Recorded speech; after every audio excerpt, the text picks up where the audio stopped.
All right, this is for Jay the Trucker. I hope you can see me okay. Um,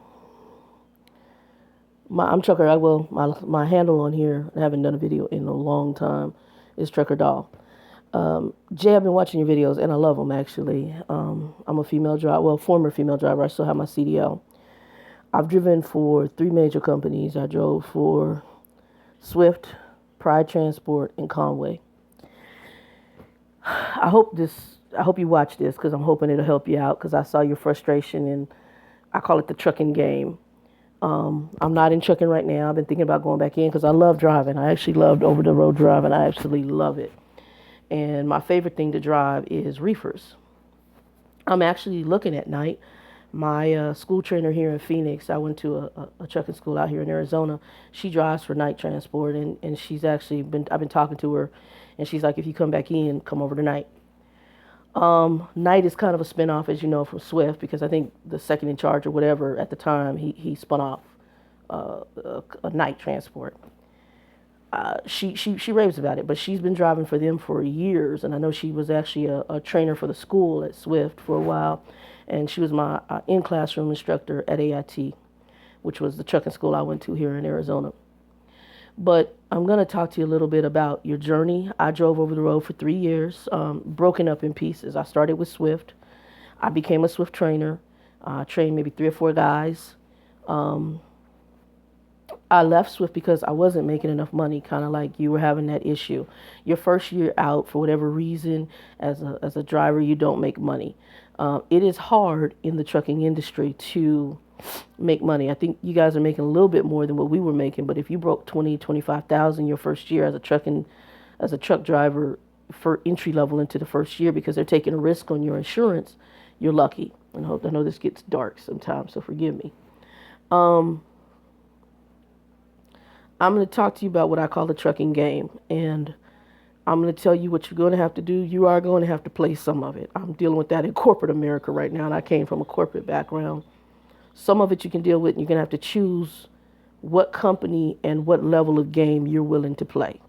So the fact that you got out to Prime and all of a sudden things weren't not what you expected, um, not unusual.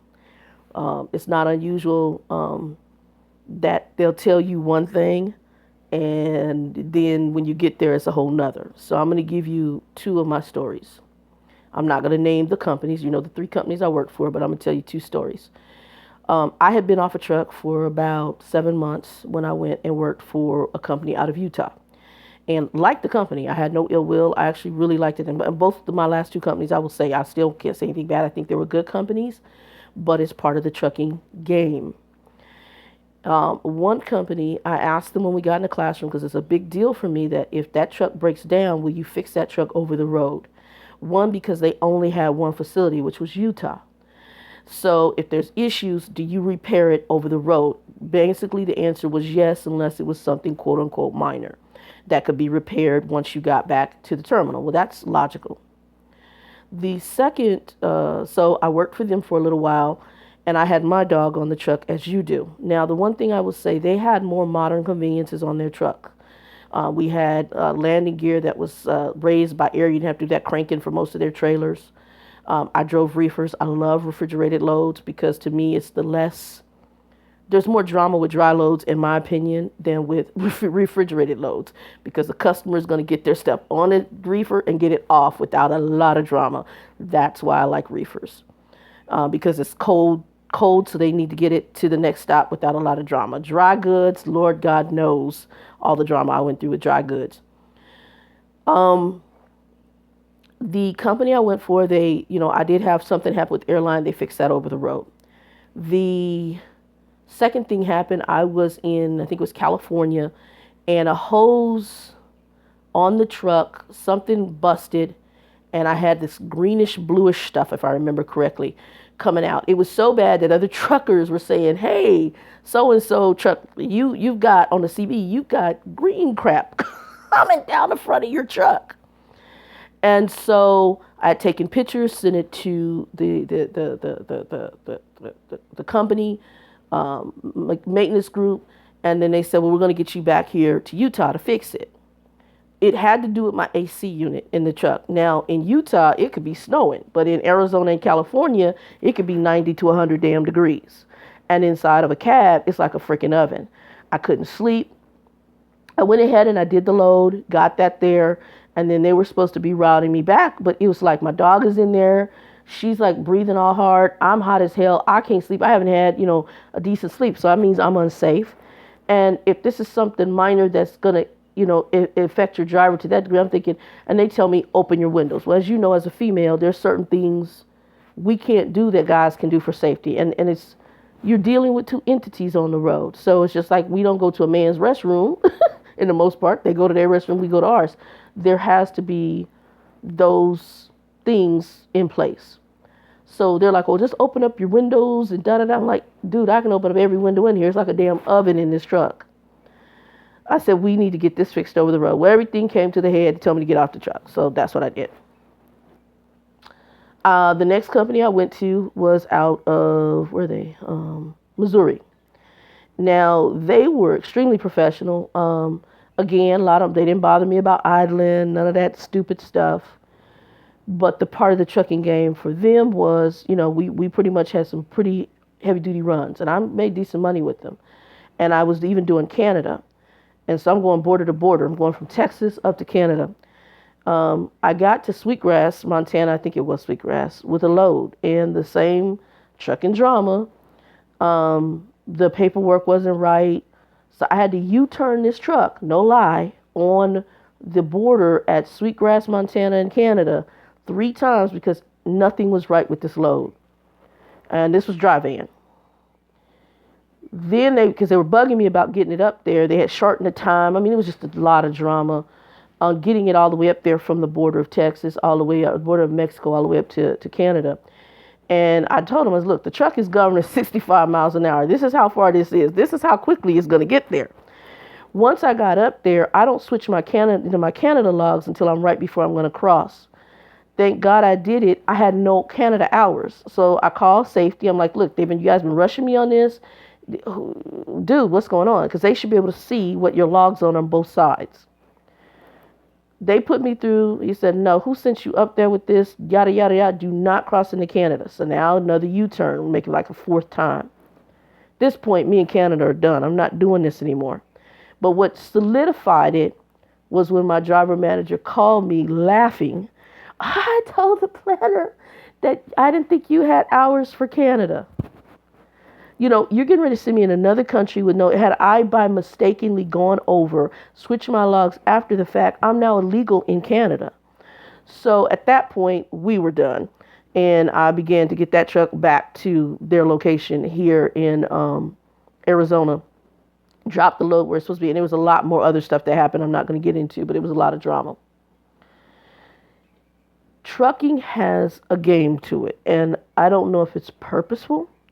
I don't know if it's because you have people in an office who don't really know what you do. I don't know. The bottom line for the trucking companies is dollars. Move the freight so we can get our money. The problem with that is that everybody is in their own box. You got the people in the box in the office. You got the DMs who are in their box. You got the planners who are in their box. And everybody says, this is my box. This is what I'm going to do. And they don't really care how it gets done at the next box because they've done their portion. They've got their paycheck. And unfortunately, if it's all bad, it rolls downhill. You're going to deal with that probably at most trucking companies. The problem is that there are companies that you can go to that are going to be good, but you're going to have to realize, what am I going to be willing to put up with? That's something I learned after 3 years. And the other thing I'm going to challenge you is get off the truck as much as possible. Like maybe, I'm not saying in order for you to make money, you're going to have to roll at least, well, for me, I felt you ran 3 months at a time and got off. But some of the more senior drivers to me, they would run 45 days and get off the truck. And I would recommend run 30 to 45 days, get off that truck and get your mental health. Because otherwise, when the trucking game happens, whether knowingly or unknowingly by the trucking companies, you're going to be pissed and make unrash decisions. And I did it.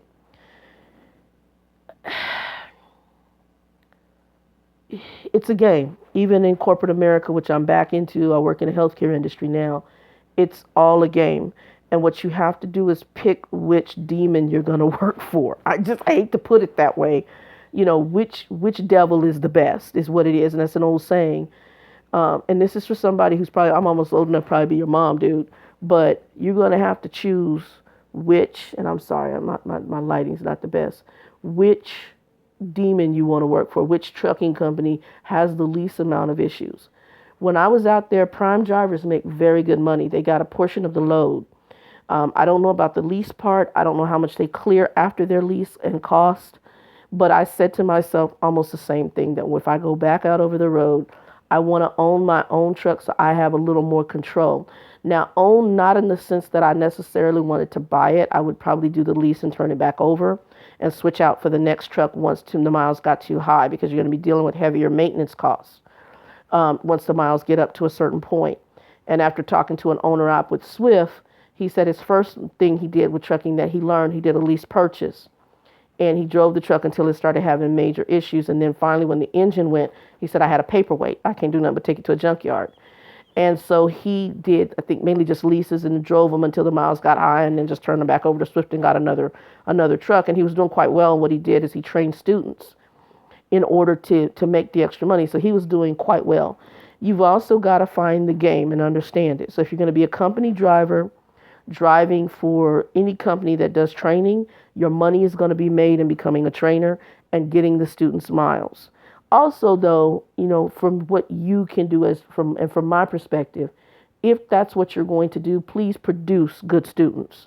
I kicked one of my drivers off the truck because he wouldn't listen. What you do is amazing, what a trucker does, and it's unappreciated. It's looked down on as a negative job. I mean, most people look down on trucking as a lesser position. To me, after doing it, and I have a very heavy corporate background, a management type corporate background, and I left corporate America and did it. You guys are being truckers is some of the hardest working people in America. And we are blessed that you guys do what you do every freaking day. For me to even be able to sit in this damn chair I'm sitting in that got here on a truck. The people on the railroad. My father's side of the family have a lot of people in transportation, hard-working, honest-working people, and I thank you for what you do. That's number one. And it's unappreciated by people who sit in corporate offices. It's unappreciated by a lot of trucking companies. There are a few, like Pride and Conway, who kind of got it, and granted, they have the trucking game with them. I do recommend anybody watching this video, I would say both of those companies are good companies, but you still will have to have some of the trucking game. And go to them. I will definitely say, they might not say good things about me because it really came to a head, but I still will say they were good companies, both of them. But you're going to have to decide on how much of the trucking game you're going to have to play. I've got an uncle who works for Saia, makes $60,000 a year, is in his bed every night. He's a line driver. Good money. If you can get into that, go that route. But again, I listen to some of his stories, and he still deals with some of the trucking drama from internally in the offices, how he's treated, how he's spoken to, because even internally, they look at drivers less. Some of them think it's funny when you become frustrated, when you become mad, when you become angry, when drivers trip out. They think it's funny, it's something to talk about, which is sick, because they don't know that it's a lifestyle, that the conveniences that they go home to, from their food to their microwave to their television to the stereo to the rug to the clothes on their back and the shoes on their feet, came because of your hard work. So all I can say, Jay, keep your head up. I think that your move is good. Actually, I like the fact that they're teaching, because I have a problem with this whole automatic thing. And I learned on a stick. I learned on a 10 speed, so I can drive the hell out of a 10. I can float it, all that good stuff. But I do have a problem with automatics. I was kind of concerned because I'm looking at night about the whole automatic thing. Because I'm sorry, I like to have control of I even drive, my cars have all been stick shifts. From the time I started driving, I drove nothing but sticks. To me, you have more control of your vehicle. I know what gear you're in going up. I know what gear you're going down. I'm not trusting something to automatically switch that. What if it don't automatically switch? So, especially with an 80,000 pound load of 79.5 or whatever, man, I need to know that truck is in the right damn gear. But keep your head up. I think instead of looking at what you're going through at Prime as a roadblock, I think you need to look at it, because I'm impressed with the fact they're making you know every component and part and be able to describe. I mean, my trucking school, we went through every part, but in the thing, I just had to say no bruise, no belts, no brakes, whatever. The same thing you did. Although we did learn it, and what part is this was just a random question, so we were supposed to know it. I did lose some points, or I didn't lose points, but for them to require you to know that, I think that's good. I think it's going to make you a professional truck driver. I think that once you get your truck and you start teaching students and do train, you'll make more money that way with Prime. One and because I think if you can come from a perspective of somebody who's been there, done that, you're going to be a blessing to someone else. And trucking needs good truckers. They need good trainers who are good truckers. So go through it, the gears you need to know. And if you can, stick with shifting. I don't know if you have to go automatic. I know a lot of people like it because they don't have it. Once you have good stick shift and you've done it for years, not just a year, years, like 3, 4, 5 years, then if you want to switch to an automatic, that's fine. But periodically, you need to go out there and still become, practice that shifting, because that's critical. Just hang in there, and I think your move to Prime is a very good move. I just decided to do this video and just speak out to you. I don't have a lot on there. You see mine. My head was up here. I was using my phone. I'm using my phone right now. I got a camera, but I didn't feel like using it today, so I'm gonna be dark and light. But be blessed. Be safe. I hope you watch the video. My name is Shannon, by the way. I went by Trucker Doll on there. I haven't done videos in years, actually. I'm thinking about going back out. I'm struggling right now with staying in corporate America, going back out, but we'll see. But you be safe, hang in there, and look at what you're doing to better you. And if you're going to stick into the industry, I think Prime is a good spot. I think Lease is a good spot. Learn the industry, talk to the people who are doing it, who are successfully doing it, and bringing a decent amount of money home, and find a good balance for your on and off time, and learn so you can become a better trainer when your time is up to bless somebody else. Thank you.